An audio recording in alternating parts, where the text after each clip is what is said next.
తెలంగాణ రాష్ట్రంలో పార్లమెంట్లో సీట్లన్నీ గెలవాలి. మీరు అనుకోవచ్చు ఎందుకు బీఆర్ఎస్ గురించి కేసీఆర్ గురించి కాంగ్రెస్ పార్టీ ఈరోజు పెద్దగా మాట్లాడతలేదని. ఆ పార్టీ రాష్ట్రం లేదు, సచ్చింది. తెలంగాణ ప్రజలు ఆ పార్టీని బొంద పెట్టిరు. ఇవాళ తండ్రి కొడుకులు బామర్దులు వాళ్ళేదో వాళ్ళ మనుగడ కోసం ఉనికి కోసం కాంగ్రెస్ పార్టీ మీద దాడి చేస్తుండ్రు. దీన్ని బట్టే మీరు అర్థం చేసుకోండి, బీజేపీ బీఆర్ఎస్ కుమ్ముక్కు రాజకీయాలు. ఈరోజు దించాల్సింది నరేంద్ర మోడీని, ఈరోజు ఓడించాల్సింది నరేంద్ర మోడీని.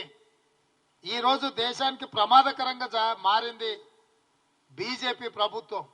కానీ నిన్న మొన్న ఈ మధ్యకాలంలో బిల్లా రంగాలు మాట్లాడుతున్న మాటలు మీరు చూడండి. బీజేపీని పల్లెత్తు మాట అనుకుంటా కాంగ్రెస్ మీద పరుషమైన పదజాలం వాడుతున్నారు. కాంగ్రెస్ ఉండడమే మంచిది కాదన్న ధోరణిలో మాట్లాడుతున్నారు.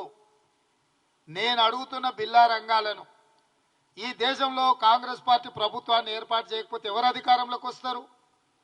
నరేంద్ర మోడీనే కదా.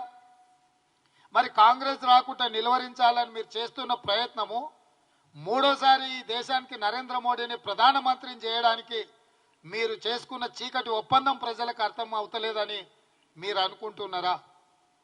కాబట్టి ఈరోజు బీఆర్ఎస్కు ఓటు వేస్తే మూసీలో వేసినట్టే.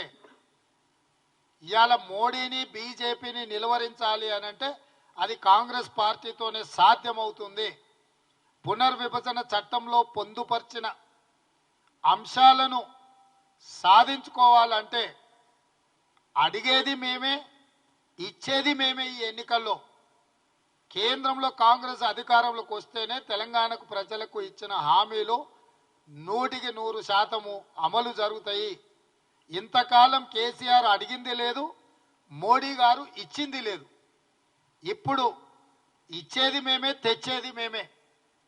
తెలంగాణ ప్రజలకు ఇచ్చిన హామీలు అమలు జరగాలి అని అంటే ఈ రాష్ట్రంలో 17కు 17 సీట్లు కాంగ్రెస్ పార్టీ గెలవాలి.